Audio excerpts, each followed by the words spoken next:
The gathering, al-hashr, or I like to say, the herding. The hashr is true, but because some sheikhs didn't really like herding much, so made me a little less confident there. It is for the resurrected people to be gathered in a place on the reformed, leveled earth. Al-ard al-mubaddala. Mubaddala, replaced. The replaced earth. It says reformed here. And it's leveled, means flattened. The resurrected people will be gathered in a place on this reformed earth. It shall be completely flat like stretched skin, having neither mountains nor valleys. It is bigger and wider than our earth and white like silver. Yeah, because it is said that the color of silver is abyad, white. And the color of water is abyad also. So what happened here is, this is copying from what the Sheikh said in the Sirat, a digression, which is to talk about the earth on Resurrection Day. Title is The Gathering, the Hashr, which refers to the people being herded together. Since it will be on that reformed earth, Sheikh mentioned that reformed earth, and he talked about it with several words. The gathering will be of three categories. One category are people who are fed, clothed, and riding on female camels with golden saddles. Let's just say here. People who shall be fed, clothed, and riding on female camels with golden saddles. The pious people.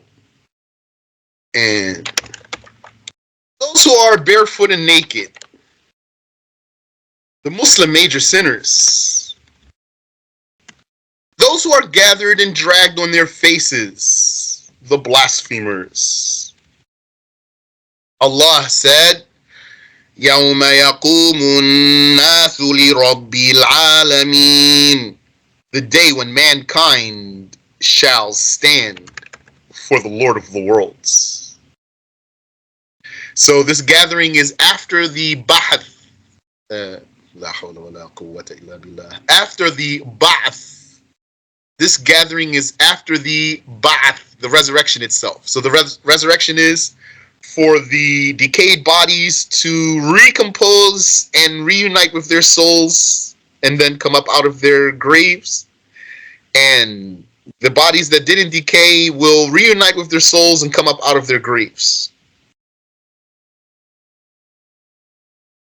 The hashr is the crowding all the people and genies together in one place, all at the same time. All the humans and all the genies. وَسُبْحَانَ اللَّهِ وَبِحَمْدِهِ. The reckoning, the hisab, reckoning or questioning, is the slaves' deeds being presented to them. So if it's them, it should be S apostrophe. Is the slaves' deeds being presented to them by Allah, speaking to them all, in speaking to them all in their entirety.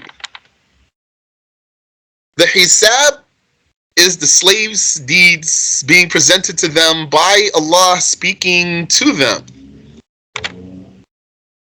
Speaking to them all in their entirety. So that's emphatic. It already says all. All is emphatic itself. They will understand from what they hear, being questioned about what they did with the endowments that Allah gave them.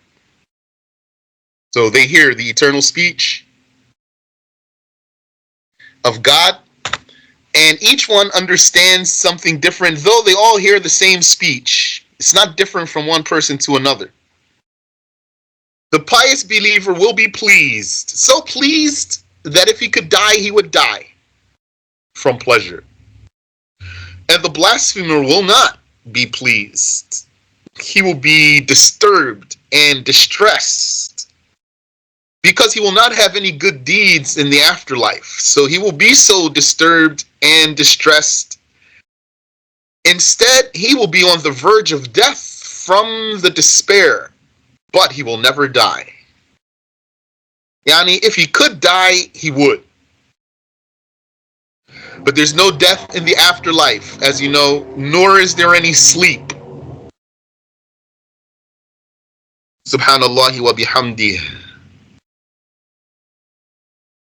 So that means whether you're in paradise or hell, there's no sleep.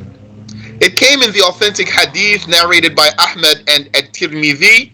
ما منكم من أحد إلا سيكلمه ربه يوم القيامة ليس بينه وبينه ترجمان.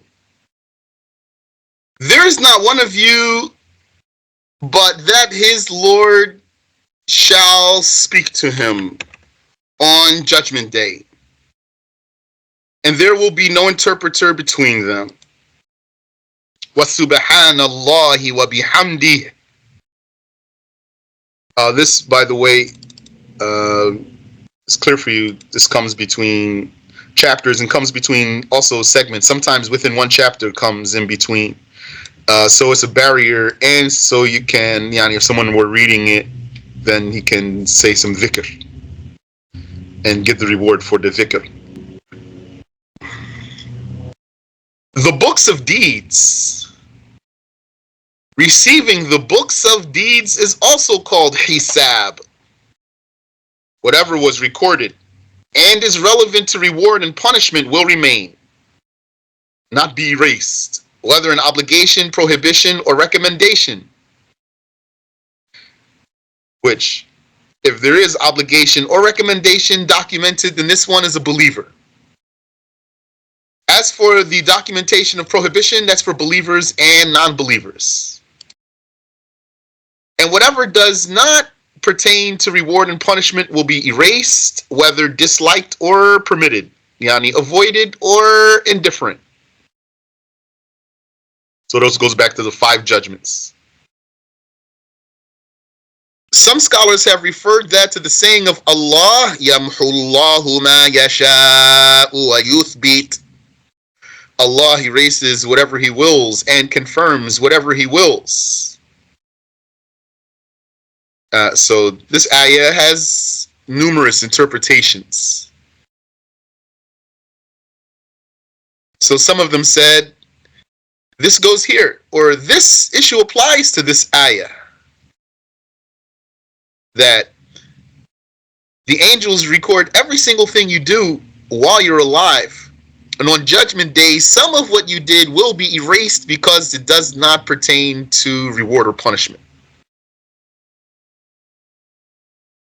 As Shafi'i and others have preponderated a different interpretation of the verse, that it refers to abrogating, the abrogating and the abrogated, the nasikh and the mansukh. And this is what our Shaykh preponderates. And some of them said it pertains to al-qadar al-mu'allaq, pending destiny. And you know that the believer gets his book of deeds in his right hand, in front of him, and the kafir gets his book of deeds in his left hand, behind his back, while his right hand is chained to his neck.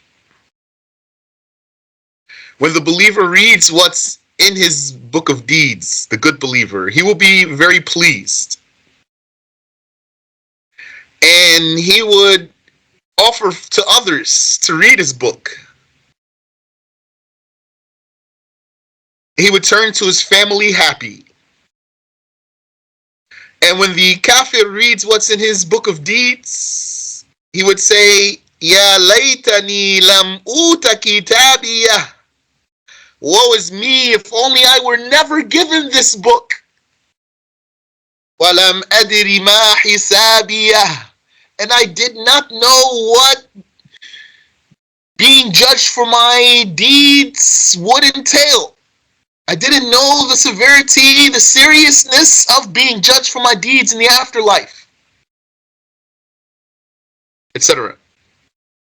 It's very serious here. Subhanallah wa bihamdi. Thanks to Allah who made us take this seriously. La hawla wa la quwwata illa billah. Wa subhanallahi wa bihamdi. Reward and punishment. Thawab, reward according to the people of truth, is the pleasing compensation for the believer's good deeds in the hereafter. It is not a right of the obedient that is obligatory on Allah.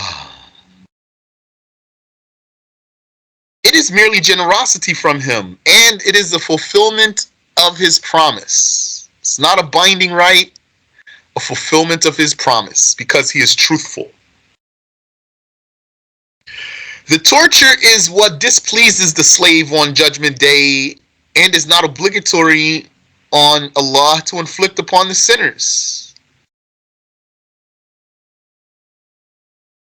Whether believers or disbelievers, no sinners is it obligatory upon. There is no sinner upon whom it is obligatory on God to punish, but He has indeed promised punishment to some of the disobedient ones. Those who die as accountable disbelievers, they shall be punished severely, most severely, and everlastingly. And those who died as sinful believers, some of them He will forgive, and some of them He will punish with a severe torture, a severe, unbearable torture that is not the most severe. Yani, most severe, if we're going to say most severe torture because of being in hell, then most severe, but not the highest level of most severe. Highest level of most severe torture is reserved for kuffar. And believers in hell, their torture is less severe. That severe torture is less severe than the disbelievers. But would one care personally if he were in that severe torture? Every fiber of his being tortured? Would he care about the other one? I don't imagine so. We learned that Abu Talib, Prophet's uncle, he will be tortured in hell by standing in shallow fire. Standing in shallow fire. That means fire that comes up to his ankles. And his brains boil from this. He stays like that forever. And he would think he has the greatest torture of the people of hell, the kuffar that is, while he has the lightest torture of the people of hell. But those believers will be eventually forgiven. And anyone who dies as a believer shall enter the garden eventually. One day. That's what the Prophet said, alayhi salatu wassalam. God's torture of the sinners is fairness from Him. It is of two types, this torture. The greater torture and the lesser torture. The greater torture is entering hell, and the lesser torture is everything else. Footnote, the Shaykh said that Allah made the beneficial provision and cool refreshing water forbidden for the blasphemers in the afterlife. They will not find anything but water that has reached the extremity of heat. But water at the extremity of heat and the pus of other hell dwellers. This is because they did not fulfill the greatest of Allah's rights over His slave, that which has no replacement, believing in Allah and His Messenger. They will have no share of the bliss of the afterlife. And there's nothing about their existence then in the afterlife that has any amount of pleasure in any way. Even a person on earth with very bad situation, maybe one day he might find a nice smell.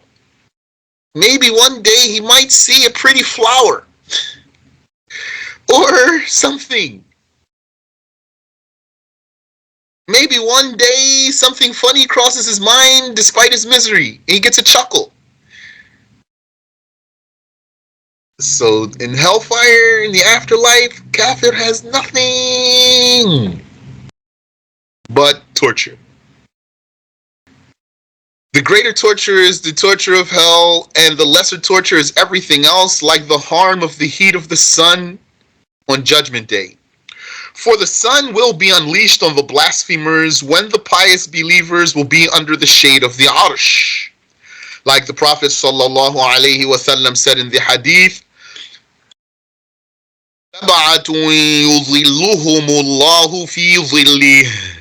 there are 7 types of people whom Allah will shade with His shade, the shade of the Arsh. وَسُبْحَانَ اللَّهِ وَبِحَمْدِهِ. The scale. We believe in the mizan, the scale or the balance, because of the saying of Allah the Exalted, وَنَضَعُ الْمَوَازِينَ الْقِسْطَ لِيَوْمِ الْقِيَامَةِ. That is Surah Al-Anbiya, Ayah 47. وَنَضَعُ الْمَوَازِينَ الْقِسْطَ لِيَوْمِ الْقِيَامَةِ. We shall put the just scales for the day of judgment, for the day of resurrection. The scale on which the deeds shall be weighed on Judgment Day is true and real because of the narrations about it. It is like the scale of this life having a pole, a beam, and 2 pans. There's more specific words though for that. 1 pan for the good deeds and 1 for the bad. And Jibreel and Mikael are in charge of the weighing. Subhanallah wa bihamdih. It was said that the scale was first revealed to Noah alayhi salatu wassalam. The balance, this tool that humans use, was first revealed to Prophet Noah alayhi salatu wassalam. The scholars did not indulge in the exact manner by which the weighing of the deeds would take place, and some did. Some said that what will be weighed is the deeds, meaning deeds would be turned into bodies and then put into the pans of good deeds and bad deeds. Others, like our Sheikh in the Sirat, said it is the pages of the book of deeds. The Sheikh said, what is weighed is the pages upon which the good and bad deeds are written in As-Siratul Mustaqim. Subhanallah. May Allah Ta'ala grant him a unique reward if he's correct in his statement here.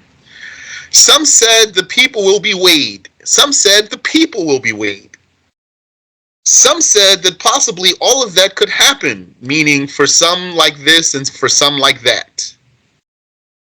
It is sufficient to believe generally that the weighing will take place, and it is not obligatory to know the details of how, like other things.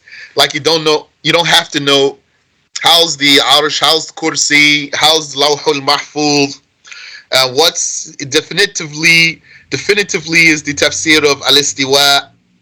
It's not obligatory on you to know those things. And this is beneficial. For there to be matters that we just need to believe in them without knowing the realities in detail. This is beneficial for the faithful believer. Yani, some people not able to submit to some things and some people are. The one whose good deeds outweigh his bad deeds will be among the saved people. Yani, will be among the saved. And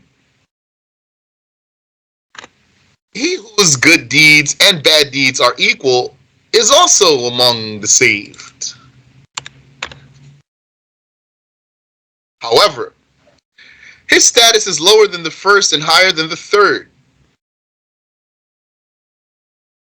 The one whose bad deeds outweigh his good deeds is under the will of Allah.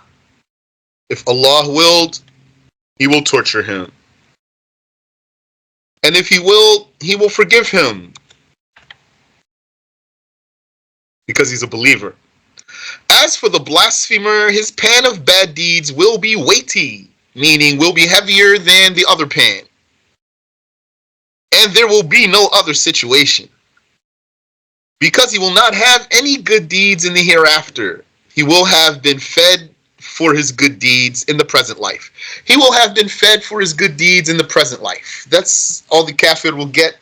Whatever Allah gives him in this dunya of fresh air and cool water or clean water and some food, some cooked food too, and some shelter and some clothing and some health and whatever else Allah gives him. And then if he dies as a kafir, that's it. He didn't get more than this dunya.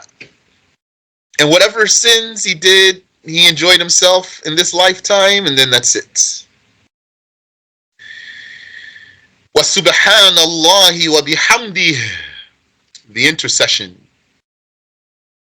The shafa'ah. The intercession is asking for good from someone for another. Asking for good from someone for another. And it is true. The shafa'ah is true. وَالشَّفَاعَةُ حَقٌّ. The Prophet sallallahu alaihi wasallam, who shall be the first to intercede, and the practicing scholars, not the sinful scholars, and the martyrs, who are all forgiven, even if they were sinners in this life, but because of attaining the status of martyrdom, shall be forgiven with high status in the afterlife. And the angels and others will intercede, like Muslim children who died as children and their parents were patient with this calamity. Our Prophet sallallahu alaihi wasallam will intercede for the major sinners of his nation. When he said, "Shafa'ati li ahli al-kaba'iri min ummati." My intercession is for the major sinners of my nation. So this hadith is narrated by Ibn Hibban. This means that other than major sinners do not need intercession. He also intercedes for Muslims of other nations. So that's nice detail to remember. Which is his great intercession or greater intercession or the major intercession. Ash-shafa'atul uzma. Asking Allah to relieve them from the torment of the sun. That is a major event of Judgment Day. For some, the intercession would be before entering hell. And for others, it would be after entering hell. But before the time that they deserve to be tortured passes. Yani before the passage of time that they deserve. There will be no intercession for the blasphemers. Allah the Exalted said, وَلَا يَشْفَعُونَ إِلَّا لِمَنِ ارْتَضَى. They will not intercede for anyone but those who are accepted by Allah. Which means their religion is accepted by Allah. Those are the ones who are accepted by Allah, those whose religion is accepted by Allah. Subhanallahi wa bihamdih. How's that issue of the afterlife? That issue of the afterlife is like coming with correct fare. Coming with correct fare. Like, what if I wanted to catch the train in New York?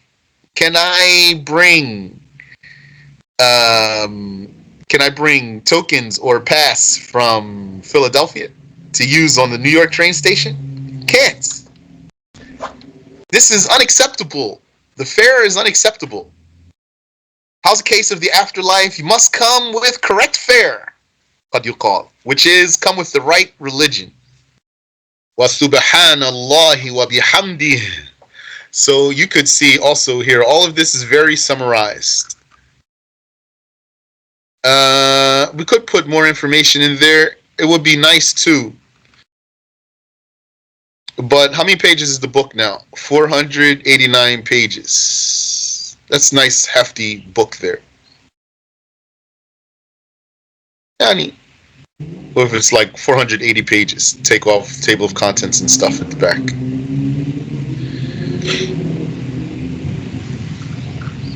The original plan for this book was going to be like 1,500 pages.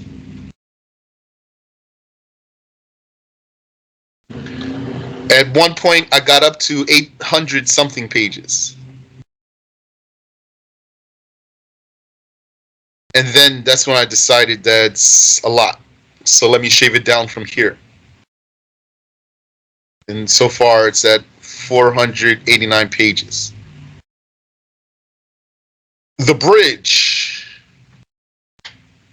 The wide extended Sirat bridge over the surface of hell is true. This is summary.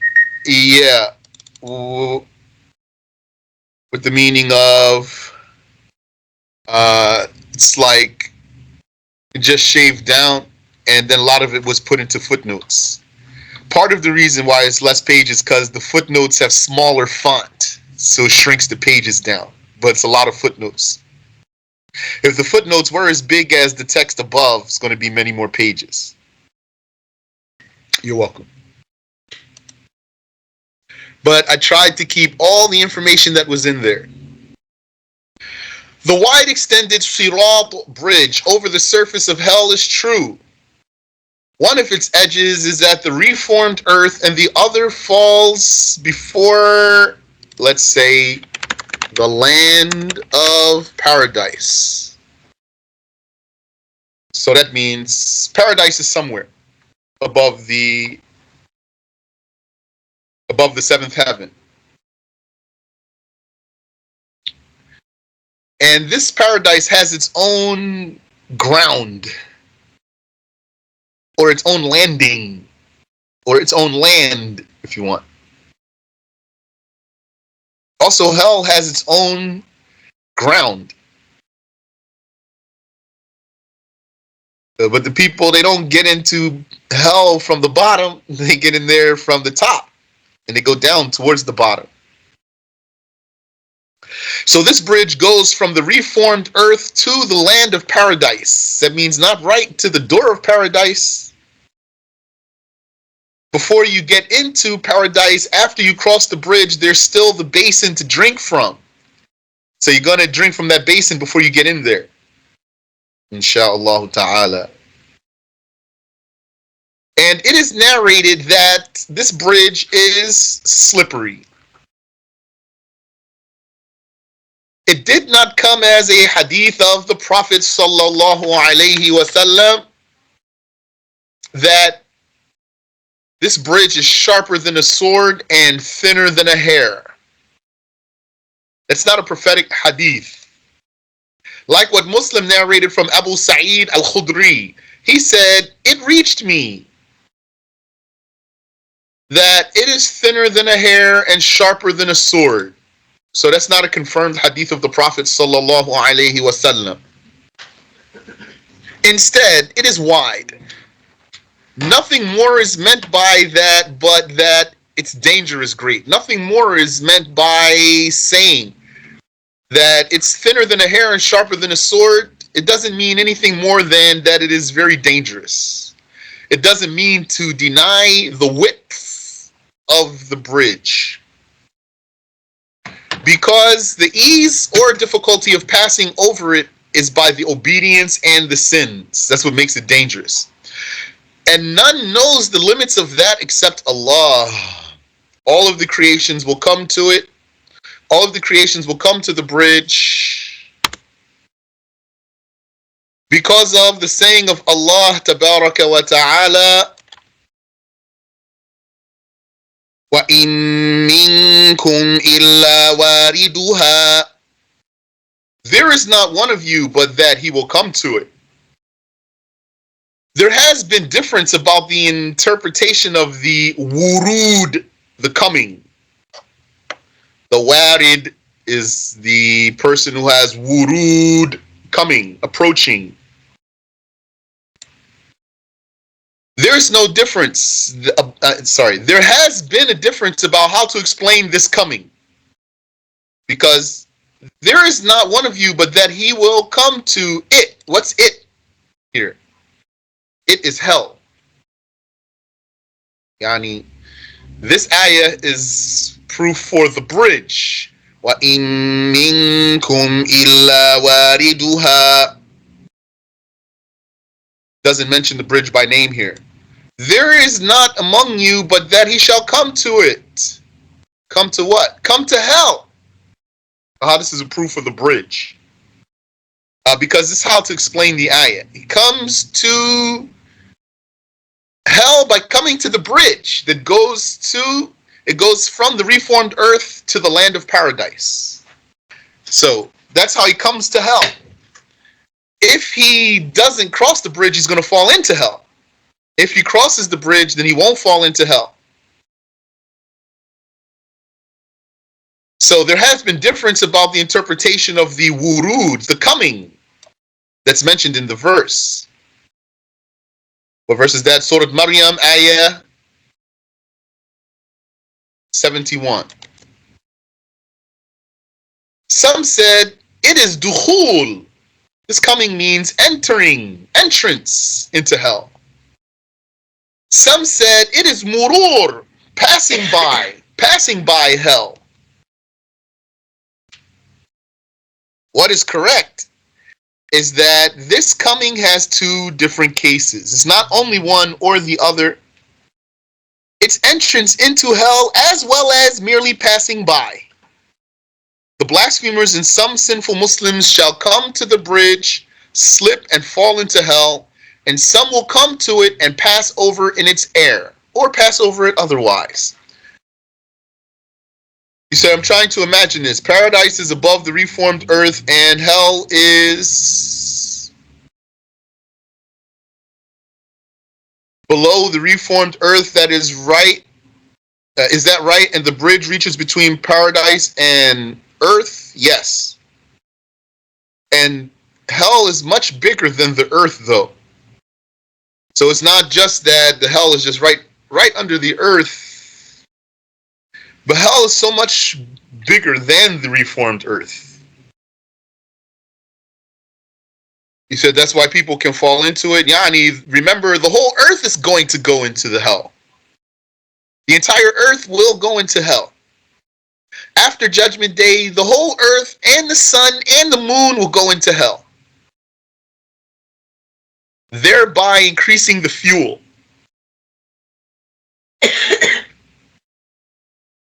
So, yes. So what I'm trying to say is ask you is anything else I said was correct. What you wrote, what you read.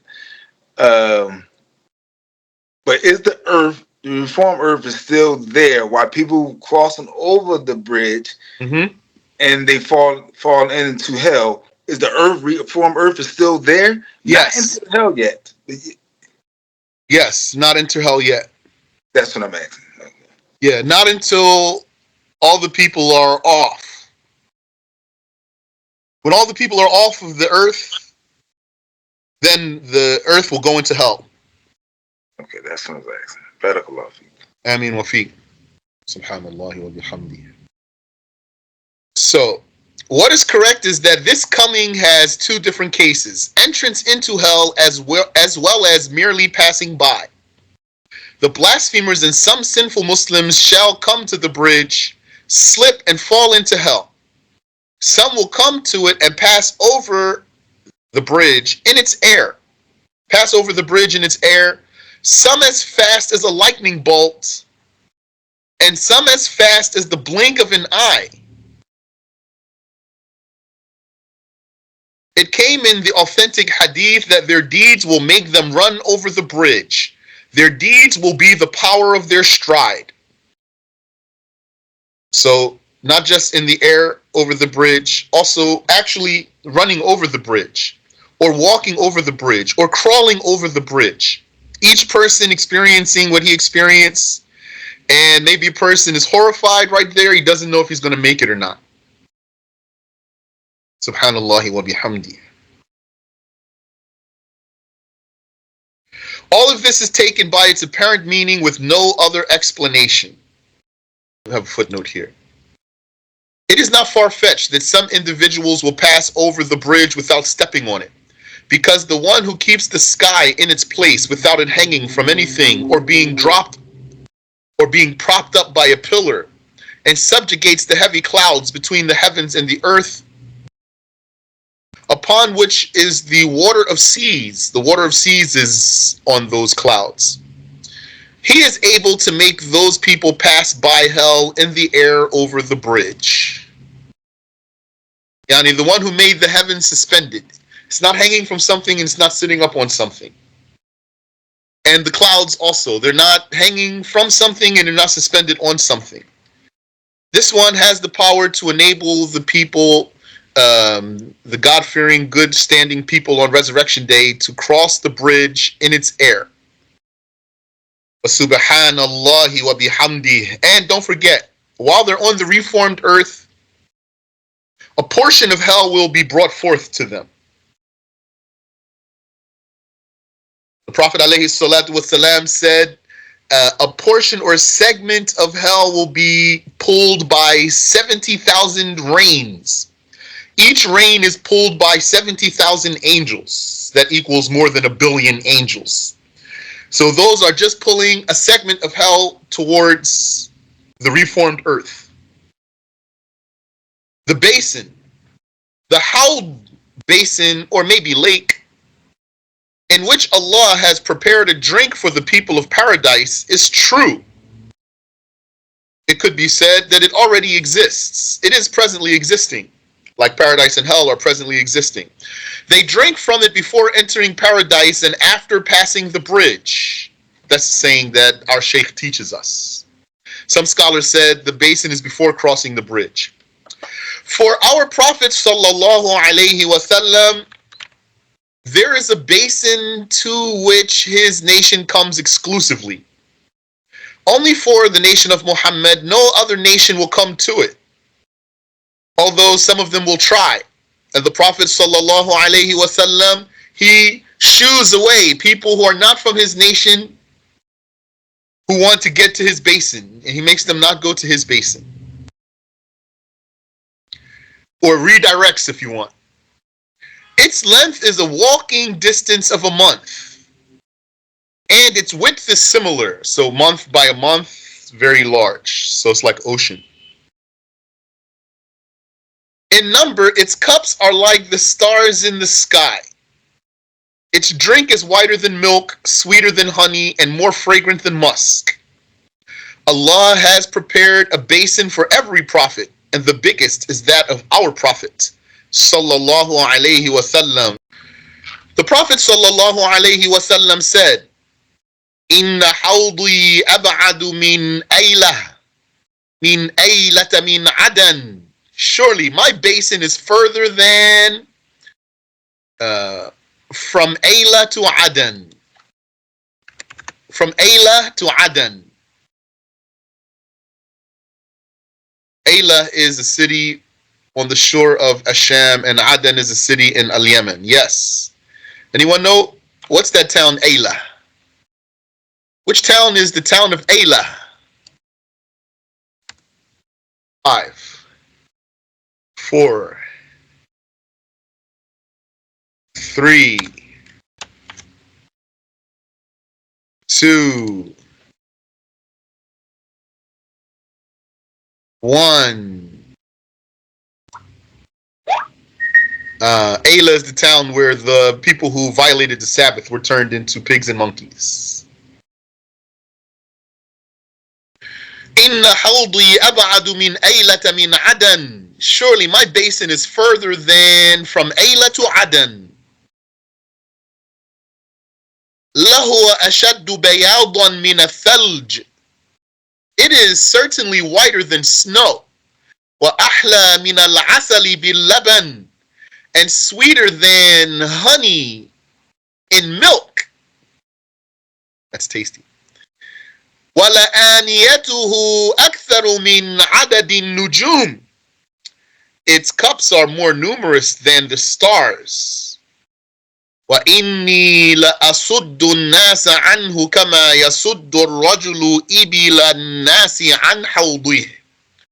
I will indeed drive people away from it, just as a man drives people's camels from his basin. وَسُبْحَانَ اللَّهِ وَبِحَمْدِهِ.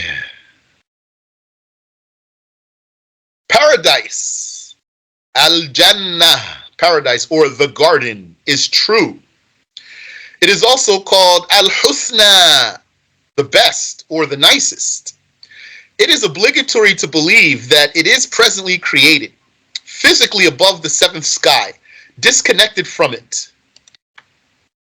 Yani, you have to believe that it's presently created. It's obligatory to believe that it's presently created. If you believe that, you fulfilled your obligation.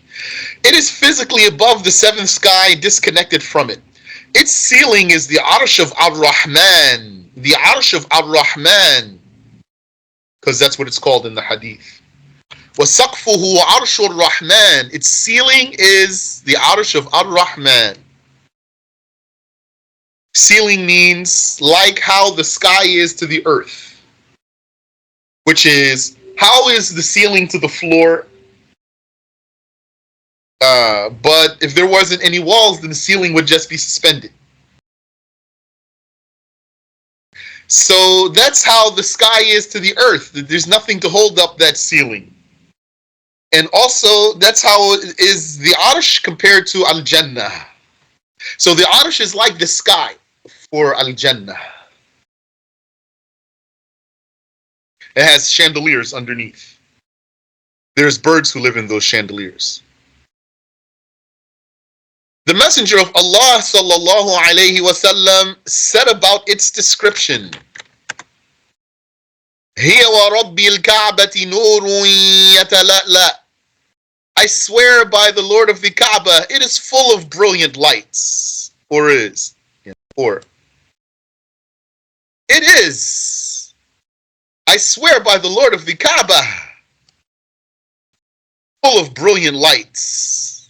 That's how it goes. هِيَ وَرَبِّ الْكَعْبَةِ نُورٌ يَتَلَأْلَأ. His swear is interjected inside.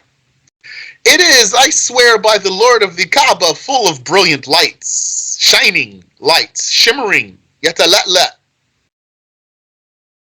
وَرَيْحَانَةٌ تَهْتَزُّ. And fragrant musk. That's loose translation there, though. Needs more exact words. So that's why it's highlighted. Come back to there. وَقَصْرٌ مَشِيدٌ. And firmly structured castles. وَنَهْرٌ مُضْطَرِدٌ. And continually flowing rivers. وَفَاكِهَةٌ كَثِيرَةٌ نَضِيجَةٌ. And lots of ripe fruit. وَزَوْجَةٌ حَسْنَاءُ جَمِيلَةٌ. And beautiful, lovely wives. وَحُلَلٌ كَثِيرَةٌ فِي مُقَامٍ أَبَدِيٍّ. And plenty of endowments in an everlasting abode. فِي حَبْرَةٍ وَنَضْرَةٍ. An everlasting abode that is a luxurious life. So now we don't have the explanation for that hadith here. Like I said, Yani, all this is very brief, or else going to make the book very long. Yani, even longer. So it is, I swear by the Kaaba, shining lights refers to paradise being lit with light that's more powerful than this dunya. The light of paradise is more powerful than the light of the sun, is more powerful than the light of the daylight. That light, if we saw it with our mortal eyes now, we would be blinded.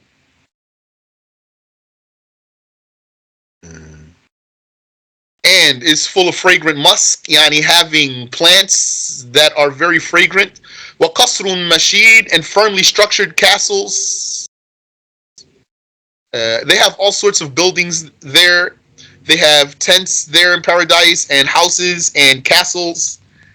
وَنَهْرٌ مُطَّرِدٌ, and continually flowing rivers, rivers of water, rivers of honey, rivers of wine.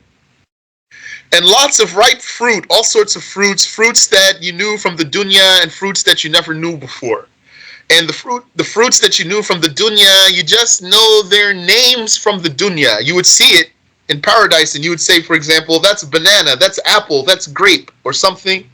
And it won't be like it is in the dunya, but you would know it. And there would be fruits that you don't know.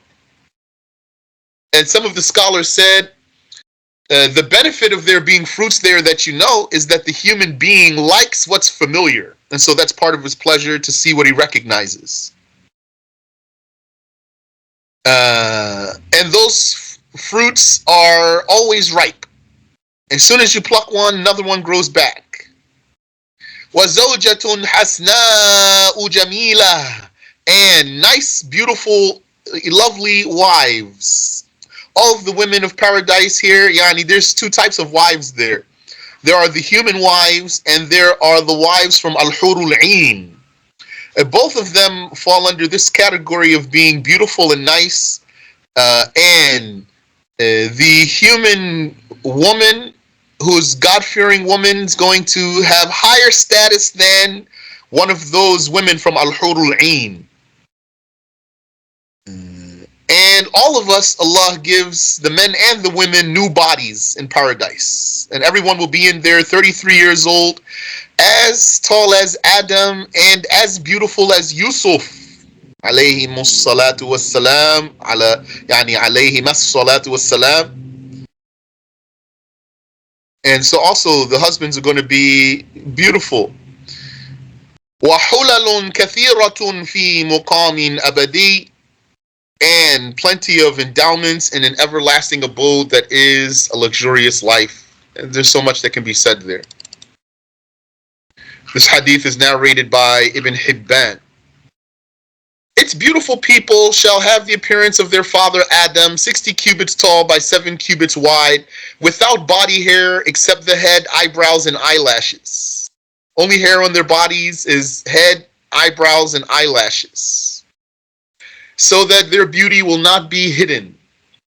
And the women wear something on their heads, whether it's called khimar or has another name, but it does not hide the beauty of their hair. And when they put it on, it enhances their beauty even more. They remain therein forever and never exit from it. So that's big summary there.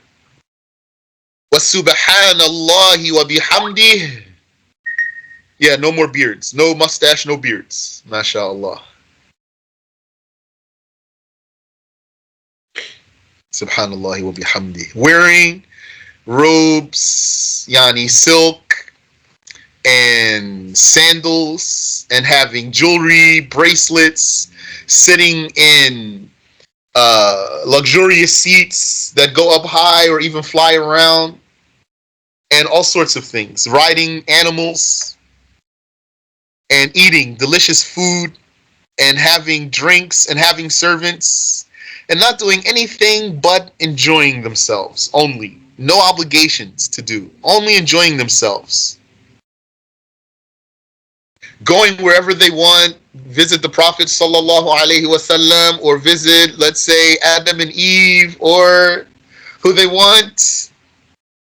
Subhanallah wa bihamdi. Even if you're not living in Firdaus, which is the greatest part of paradise, you can still go there. You can go visit there. You can go home later. MashaAllah. And the author says, hell Hell is true. It is obligatory to believe in it, and that it is presently created below the seventh earth. Yani it's obligatory to believe in it and to believe that it is presently created. It is below the seventh earth, disconnected from it, as is understood by the verses of the Quran and the authentic hadiths. It is a physical place, not merely spiritual. Same thing for paradise, not just spiritual. Physical means real, like this world is real. Paradise and hell are real like this world is real, but they are not like this world in their natures. Different quality. They have different quality. So it is a physical place that Allah has prepared to torture the blasphemers non-stop, and some of the sinful Muslims for a time. Allah will increase the blasphemer's size in hell so that he would have ever more torture. His mere molar would be as large as Mount Uhud. They eat from the plant of Darir and the tree of Zakum. And their drink will be scalding water and pus. So plant of Darir is some sort of bush. It stinks, and in the dunya it's thorny. There's something in dunya called Darir, and has no nutrition. And the tree of Zakum, it grows out of the base of hell, and it has pollen that's shaped like the heads of devils, and it has drinks on it. They drink from it. The boiling water and the boiling pus. The boiling water there is like acid, because it's corrosive. يُصْهَرُ بِهِ مَا فِي بُطُونِهِمْ وَالْجُلُودِ. By it, their insides melt and their skin melts. That's in Surah Al-Hajj. They dwell in hell forever and ever. So, and ever, that's emphasis. Like Allah says, خَالِدِينَ فِيهَا أَبَدًا. خَالِدِينَ فِيهَا, they dwell in there forever. Abada, and ever. One will not die in it, nor shall he live. Nor shall he live means, nor shall he live a life of luxury, or nor shall he experience any sort of pleasure whatsoever. That's what it means. But it doesn't say all of that here. It just says, nor shall he live. That's to copy and signal to what's in the ayah of the Quran. لا يموت فيها ولا يحيا. He doesn't live therein. He doesn't die therein, nor does he live. Means, nor does he experience any pleasure. Jahm ibn Safwan said that paradise and hell will end like everything else. So that's blasphemy. The deniers of hell's everlastingness, like Ibn Taymiyyah and Ibn al-Qayyim, who agreed with his sheikh, referred to Allah's saying. How did they prove in their claim that hell comes to an end? They produced an ayah. لَابِثِينَ فِيهَا أَحْقَابًا.